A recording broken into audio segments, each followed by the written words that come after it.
Greetings, my name is Owen Ryder and I am the author of the Christian book The Hourglass by Owen Ryder.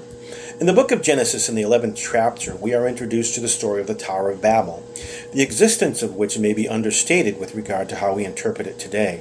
For in Genesis 11:4 it says, and I quote, "Come, let us build ourselves a city and a tower, with its top in the heavens, and let us make a name for ourselves, lest we be dispersed over the face of the earth." End quote.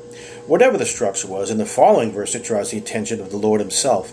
For in verse 5 it says, and I quote, "And the Lord came down to see the city and the tower, which the children of man had built. And the Lord said, Behold, they are one people, and they have all one language. This is only beginning of what they will do, and nothing that they propose to do now will be impossible for them." End quote. Ultimately, because of the Tower of Babel, which means confusion, God creates different languages to disperse the people and thus combat their ignorant attempts at independence.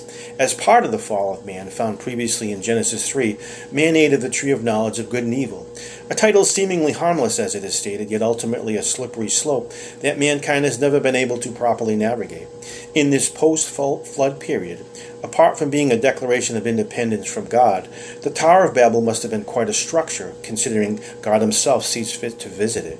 Alfred Edersheim, a Jewish convert to Christ and a biblical scholar known for his book, The Life and Times of Jesus the Messiah, wrote based on historical computations found in the Dead Sea Scrolls no less, that the city was quite possibly 200 square miles, with the tower being 1.5 miles tall. Fast forwarding to the Middle Ages, we can pinpoint what some consider the beginnings of what we know today as the Freemasons. A Mason is a person highly skilled in mathematics, along with the ability to read complex plans and cut materials in order to construct something usually quite large. The most notable Masons of the Middle Ages were actually the architects, who designed and devised ways to build what were considered at the time monolithic structures such as castles and cathedrals. The same architects were seen as mystical beings who possessed this secret knowledge that was only shared with other Masons.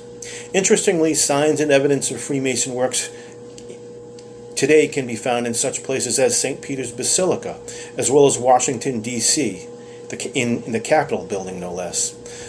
Some of the more well-known Freemasons included Mozart, Walt Disney, George Washington, as well as Winston Churchill. There are considered to be 3 million Freemasons in America alone.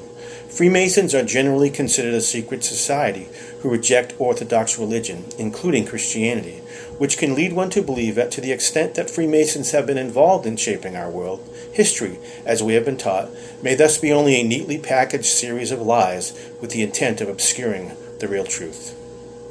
My name is Owen Ryder. Thanks for listening.